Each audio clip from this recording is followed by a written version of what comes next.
Hello, everyone. Thanks for joining us for week 3 of our series, Asking for a Friend. Week 1, we got to talk about Paul, Barnabas, and Timothy and how we need to have one of those in our lives. And then week 2, we had Barb and Scott Abrams on, and we talked about forgiveness, both as the person forgiving and the person asking for forgiveness, just kind of what our role is and what we should be doing. If you haven't watched those, I would encourage you to go listen to that one. It's amazing. I learned a lot. And today we have the pleasure of having my good friends, Josh and Liz Martin, with us. How are you guys? Good. Doing good. All right. Thanks for having us. Anytime you want to come and speak. I know you love to speak. So we're going to start off with just some really quick relationship questions. So just give your first response, but ready? Who spends the most money? Oh. Who made the first move? Interesting. Wasn't a very smooth move, but I made the first one. What'd you say? Let's hear the story. What was your move? I don't know that I actually had a move, but we worked together. We were on staff at a church, and we were setting up for some event or something. I think this is one of the first moves, and I was hiding behind a curtain with an empty water bottle. And if you twist it up on the bottom and you can kind of flick the lid, it launches. I shot her right smack in the forehead. So bad. Oh my god. Nailed her right here. That was my middle school move as a 23-year-old. It worked. I mean, That was your way of saying, like, I'm into you? I guess so.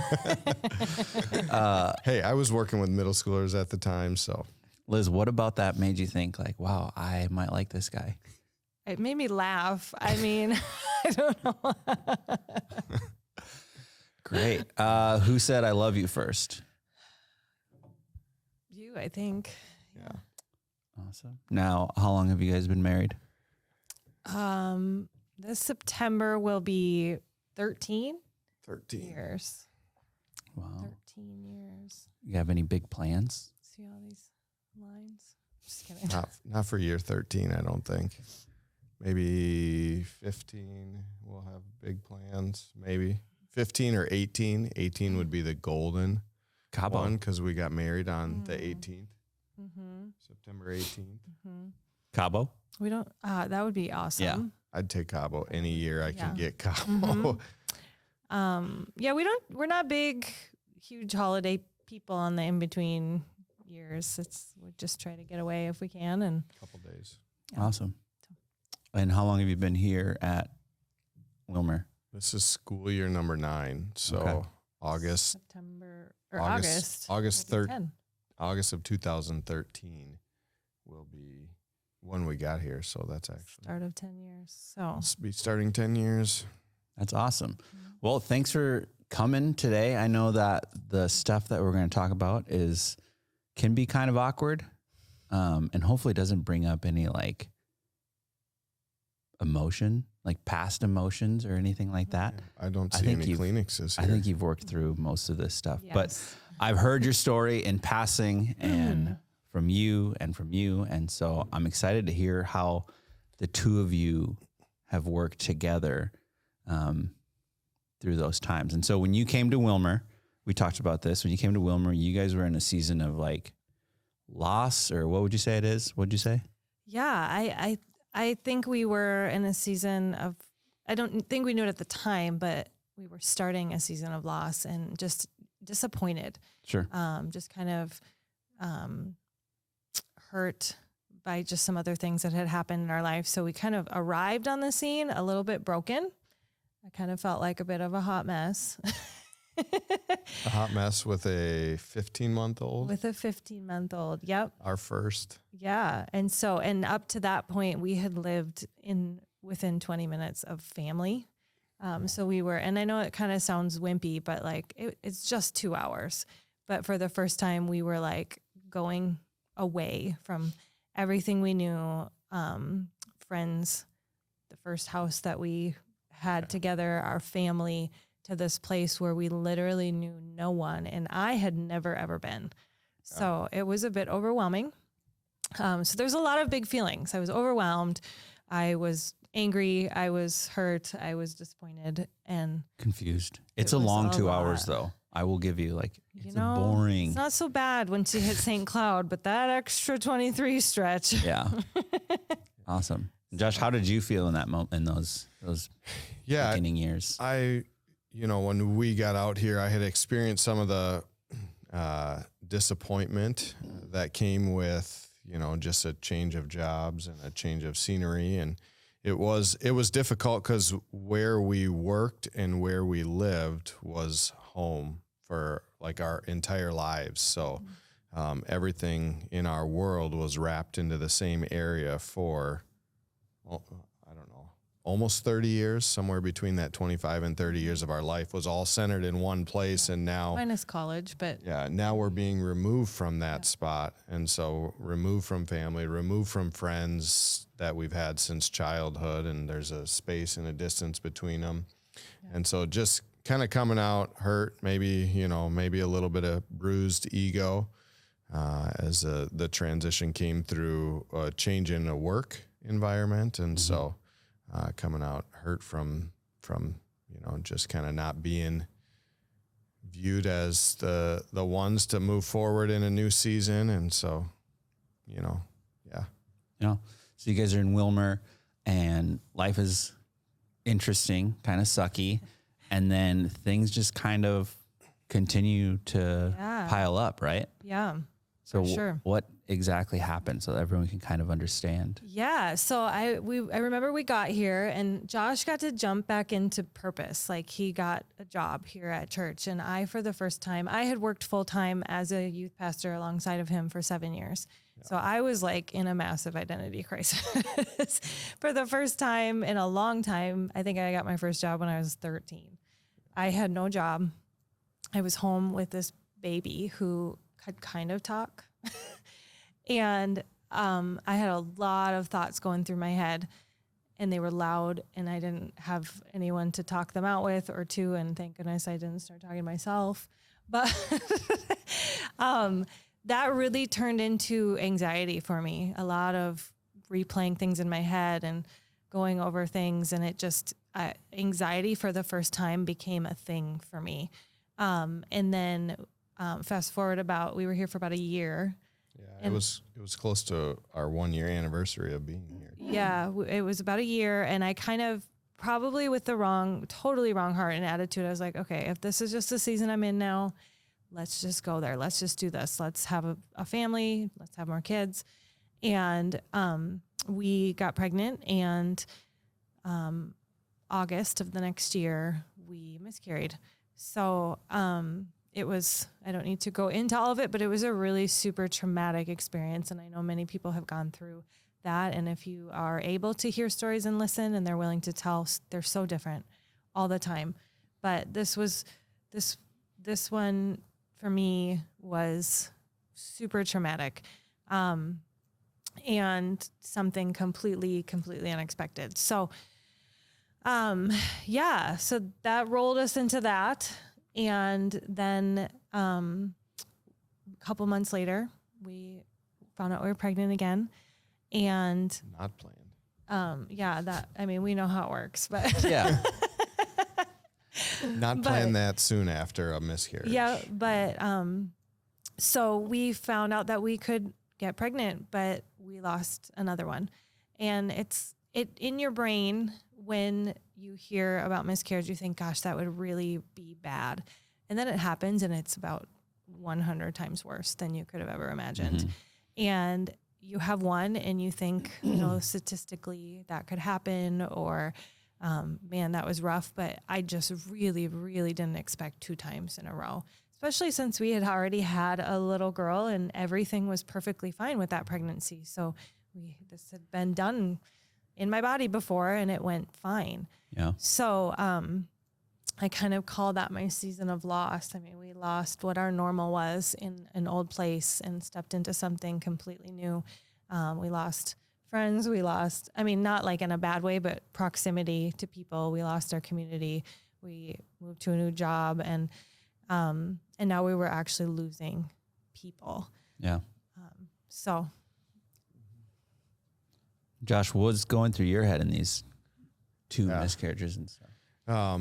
I mean, it's obviously something that you never want to go through or experience, but it's different for the husband as opposed to the wife, because while it's your child that you've lost, there's just something different for a wife, a mom that is carrying a baby that happens hormonally, and there's a different connection. And so the level of pain and loss that you feel can be different. And so for me, it was hard, but as hard as it was to lose a baby, it was probably as hard for me to see the pain that it caused to my wife and not be able to necessarily physically do something to fix that pain. And so that for me is what was hard. I think for her, it was losing a child, and that I did not like that, and it had a struggle with that, but it was as hard or harder for me to see the state that had put Liz in, and to kind of figure out now what can I do? What should I do? What am I supposed to do? How do I do this now? How do I be a husband and help my wife with this? And, and that's kind of part of what I think we'll get into with our story, is like figuring out how you can together work through these issues where maybe it's affecting one person in a different way than another. And for me, I kind of shifted into, like, at the time, and right or wrong or healthy or not healthy maybe is still up for discussion, but like I kind of set aside the loss of a child to put at the front of, my efforts, helping Liz get to a healthy place and taking care of her, because emotionally it didn't hit me the same as it did to see Liz in the place she was at. So I kind of took the approach of, I need to support her, love her, take care of her, help her. I don't know what to do, but like that was my greatest concern in that season, was the condition she was in emotionally, mentally, physically. Yeah, for sure. And for me, I mean, I had been up to this point, a pretty lively person involved in the ministry we were doing. I was full-time on staff actually with Josh, but it basically threw me into depression for quite a while. So I was anxious. I was depressed. I remember I would put my daughter to sleep and I would just beg Jesus to not take her from me too, because that loss felt so real and it felt so simple, like it just happened and I couldn't do anything about it. So why couldn't that happen to the baby I already have, or the people I love, or to us? And I remember developing insomnia. I couldn't sleep at night, and my mind would just race, and it would race with crazy things, like just things that weren't reality. It would prepare itself for the burglar that was going to come through our house, and how was I going to get to my kid, and how was I going to get out? And I would come to church sometimes, or we'd go to a movie, and I'm like, where's the exit in case somebody comes in here trying to, be an active shooter? Like just irrational things all the time were what were on my brain. And so I was totally filled with fear. I was depressed. And I don't think that he had ever seen me in that place before, where I wasn't just like on top of life and ready to take it on and do the things. I just kind of shut down. And so that was probably a pretty big, like you said, he could set that aside for a minute and go, okay, what do I do to help her be healthy? And so I remember I had a conversation with a leader, and they had told me, one of the biggest things that you can do for your spouse is be healthy, because then your spouse does not feel like they have to carry your weight. And so there was a lot of things that Josh did to carry my weight in that season. And so he would probably be able to speak to that more, but things that were like sweet and good, but were a lot of extra for him. And then things that just weren't normal. I don't know if you want to speak to that, but, yeah, I don't know exactly what you want me to say, but I don't care. As far as like, so with just where you were at emotionally, you were and because you weren't sleeping, and anxiety and fear and insomnia and all these things, like constantly tired, very low energy. And so like I would work all day and hope that you're doing okay at home and try to check in through like text messages.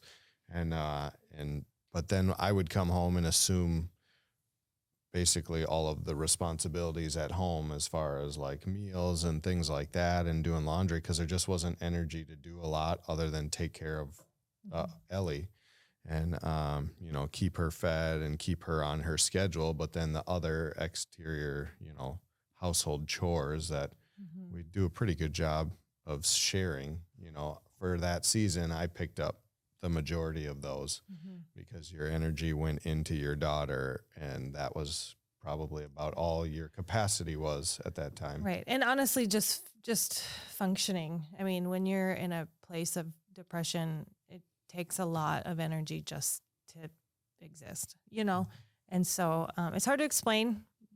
It's something that has to be experienced, and I hope you never experience, but there was a lot of stuff like that, things that, I should have been able to do and handle, and I just didn't and couldn't. Or I know, I didn't like realize it right away, but he would wake up in the morning and he would open all the windows.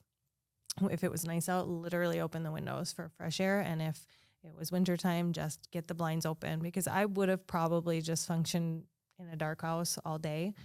Not by choice. I just wouldn't have thought about it. And he knew that would be helpful, and he still does this. I don't know. I don't remember if you started it then or not, but he still does this. And I get a text every day that says, how's the day going? Now that I'm in a really much better, healthy place, I sometimes tell him the truth, but it's awful when they kill these kids. Get home now. Yeah. Well, that's really interesting. So when you're in that position and you see Josh and he's doing all this thing, what exactly is going through your head? Because here's why I asked, is because I imagine for a lot of people, this is going to could potentially be a reality. You're going to experience some kind of loss, some kind of hardship, whether it's in marriage or outside of marriage. And so one of the greatest things is that we have community, right? And so we have these people around us that can pour into us if we allow them. Yet it doesn't always happen, maybe because we don't share those emotions. But for you, you're in a situation where you really can't hide that from him because you live together, you're married, and all this stuff. So what is going through your head when you see your husband going the extra mile for you or whatever? Sure. Well, two things, I guess. First, I just want to touch on something you said, community. We were new here, and we didn't have community, not by anyone's fault, just by time. We had not had a chance to invest in relationships and for people to invest in us. So like, find community, have community before bad things happen, because they will eventually. I mean, in this world, you will have trouble, right? I mean, that's what it's in the word. But, and I know, like you said, some kind of loss, like loss is more than death. It's more than someone dying. I mean, you can lose.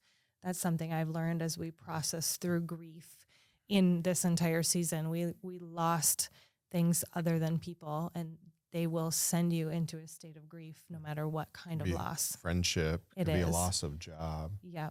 Even just a loss of your home and what you are familiar with. Security or anything like that. Yeah. Yeah. Identity, whatever it is.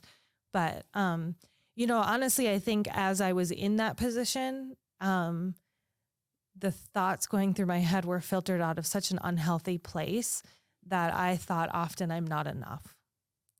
That was just another reason for me to feel badly about what our life was at the time, because I should be able to get that load of laundry done so that my husband has t-shirts to wear, to work, or I should have been able to make dinner, which I hate cooking anyway. So we're finding out that this is actually just a personality It works thing. out for you. That's why I said we share household We responsibilities. do. I do way better now. But it's so easy for the enemy to come in and take advantage of pain and the things that are going on in our life and push you even farther into a hole, if that makes sense. And so in that moment, I just thought, I am not enough and I should be able to do these things. But I remember one night I had moved out to the couch, which was pretty normal for me at the time because I couldn't sleep. And I would toss and I would turn, and then I would get up and I'd walk around and I would try to move places and see if that changed things or helped. And it was probably about 3 a.m.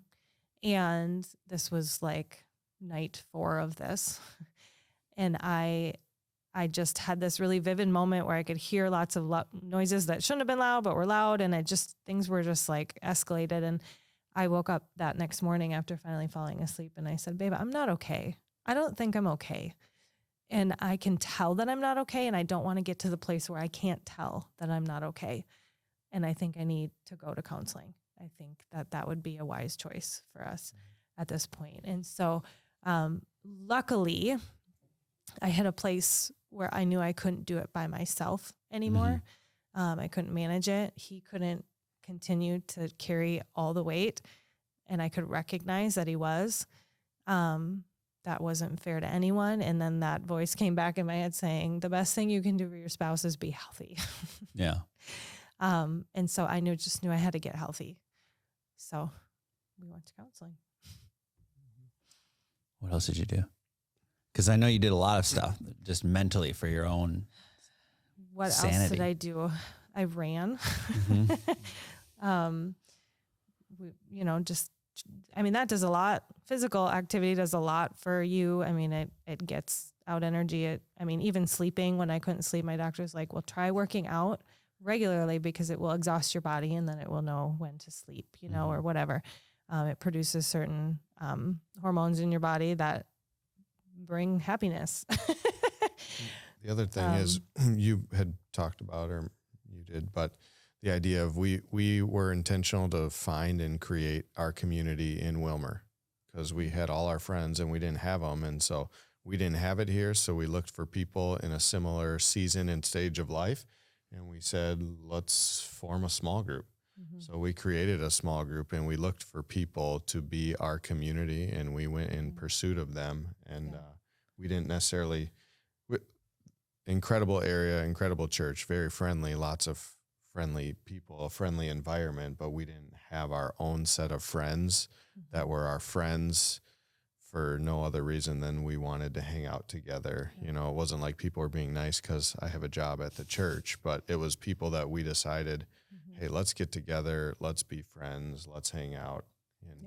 And we recognized our need for that instead of sat back and said, no one's being that for us. Yeah. So we just took control of it and reached out and asked people to become part of our small group or community. And so that was big. Cause then we could lean on people for help and different things. And, I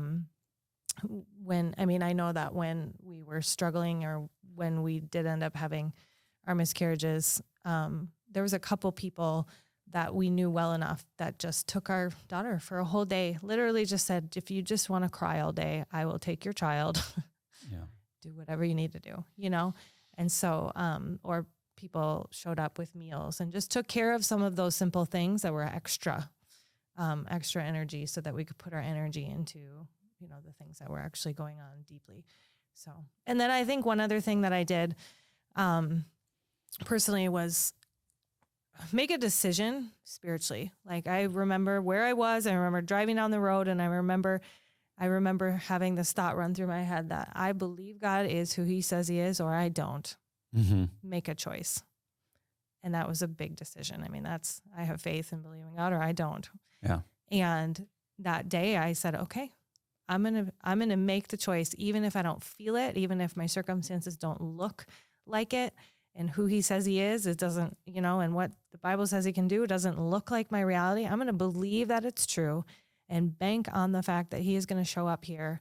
And, pushed myself into worship, and I pushed myself back into the word of God. And I did not want to, Yeah. and I did not feel it, but I did it. And then it began, I believe, when we're in a place where we don't feel it and we don't see it, but we choose it anyways, it really does activate the heart of God to begin to move on our behalf. And that's when things really started to change. Here's an interesting thought is how does this work outside of marriage? Do you have people in your life now who outside of just the two of you, like if you were to have an issue that you could go to, how does that communication look like? Or what do you think it should look like? Like communicating to someone that's not him that I have an issue with, or yeah, or not that you have an issue, like in a hard I'm not saying, spot. I'm not saying like sure. confront, like, hey, I don't like your hair. Sure. Yes, I do. I for sure feel like I have found community here, and I don't have like I know a bajillion people. Yeah, but I have probably maybe 3 people that I would call and really let into my life. You're so famous. bajillion. Cool. A bajillion people. Bajillion. Everywhere we go, she knows somebody. I do. I just do. Okay. I think And I'll probably I talk know to them. They look because so familiar. I'm friendly. Yes, you are very friendly. Talk to strangers all the time. Jesus did. Just kidding. Anyways, back to your community that you have developed since being here. I have Of a developed bajillion people. Yeah. community. Yeah. And I think, I don't know, I'm an hour processor, so oftentimes, I keep hitting this, I'm so That's sorry. okay. If you meet me and you even come into like my world where I'm comfortable with you, you're just going to get it. You're going to get the real me. Yeah. And you find out when you're an hour processor who can handle that pretty quickly. And I honestly don't even know how else to describe it besides at some point I said, God, I need a friend. Mm-hmm. I need good friends because I've had people come and go, and he just knew my need in that season and brought me people. And so, I don't feel like I worked extremely hard to find them. It just kind of happened because that was the season God knew that was coming for me that I needed. And sometimes he knows we don't. Sometimes he wants us alone, but I would say that I have a couple of people, and one of them is not even in Wilmer. It's a phone call. Mm-hmm. But I can call with anything almost at any time. So. And I mean, interesting that you said sometimes God wants us alone. Like you develop those relationships after you were in a better spot, because sometimes God has us in a season and there are difficult things that we go through, and God doesn't wish harm or intend harm on people, but God can redeem and use bad situations that happen to us for good. And we can take those situations and lean into him first and most, and go to him. And then that's what you did in that season when you needed to fix. And then, not ironically, but then the community was established afterwards. And now it would be able to go to God and this community that you didn't have before. Yeah. Yep. That's a good point. Mm-hmm. That's awesome. And Jay, I'm a guy, so friendships. We do not share emotions. We don't share emotions. So I don't have the same type of community or relationships. I mean, I have people probably people that I can talk to if there's something going on. I know I have those relationships, but not the ongoing like buddy hangout type deal. So you've done a Daily way better job. Yeah, most of my relationships are contained within my working friendships. Well, I like Quick Trip, but you do know them by name. Yeah, they know you and they know me. So like Josh as soon as you walk in. So it is cool to see. We came out not knowing a single soul, and now I would have a really hard time moving away from this place because of the community that I have. I have not ever had community the way that I have it at the level right that now. You do. Mm-hmm. Would you say that when you were back in Minneapolis or in the cities area, you're saying your community wasn't as strong as this? I had community, but one of the things that we really learned as we came out, and our counselor kind of helped us see this, is that people are in like friendship sections in your life. And most of the people that we were friends with were based off of our job. So Sure. you take the job away, you kind of take the friendship away, if that makes sense. And that's essentially what happened. And so there was just a couple of people that I would say that I still stay in contact with. But because we're not doing life regularly together, we're not quite as close anymore. And so a lot of the relationships that I really had invested in were relationships that looked like me being their leader. Oh, sure. In a sense, or us doing ministry together, which was a really sweet space, but it wasn't like the friendships I have right now are based on nothing. We don't work together. We don't, it's not like they're just based on the relationship itself. So it's a bit different, if that makes sense. So, but I had wonderful people in the cities as well. It's just, they were based on common interest. Do you feel like your communication is better as well with those relationships, where were you not as willing to share some of the difficulties? Yeah, for sure. Yeah. I was willing to share, and maybe even like some of the relationships, you just, until you establish some of these significant disappointments or hurts or losses, you didn't even necessarily have you didn't go there with the people, because we were in our early 20s, mid 20s when we got out here, but we hadn't really, prior to coming out here, experienced loss or disappointment or heartache in a significant way. And so if we had stayed there, I mean, there is something to say that the connections weren't there when we were in that season, but you don't go there until you experience that. So I guess you may or may not know if some of the relationships will handle that or are that strong until you hit that season and you come face to face with it. Everything kind of comes back to the same things, right? Communication, surrounding yourself with community. Tell them and myself, what is your biggest piece of advice for them right now? Doesn't matter what situation they're in. What is your biggest piece of advice in terms of preparation for hardships? Right.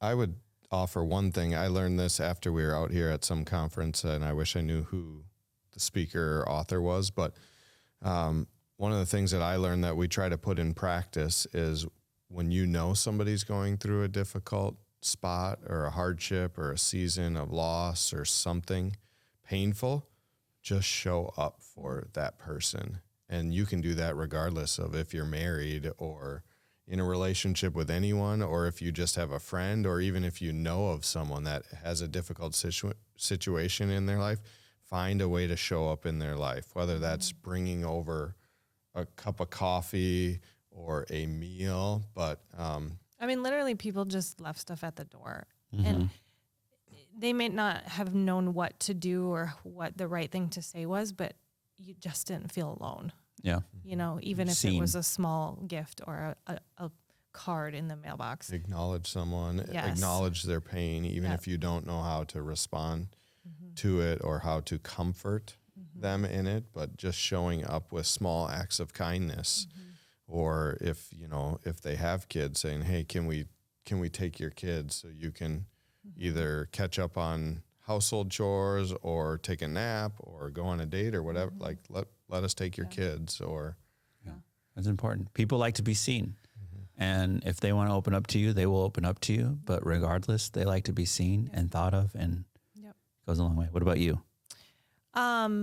I would say, just to tail off of that, and just have patience and grace, like tons of patience and grace, whether it's your spouse or a friend, because you really don't know the process that it's going to take for them to get to the place God needs them to be for their next season. And so don't decide that you do and tell them how to get there. Just have patience and grace and show up and pray them through it. But I would say for me, I just feel like I dug into the character of God and knowing about who he says he is after I needed it. And the more that you can know that, before you need it is going to serve you well.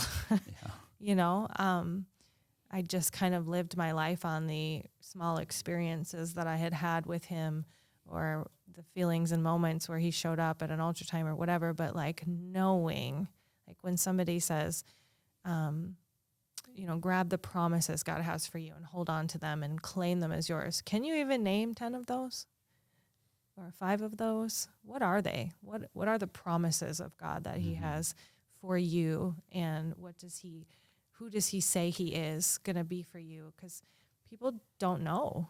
Yeah. And he is kind and gentle and took me on that process when I needed to go on that process. But man,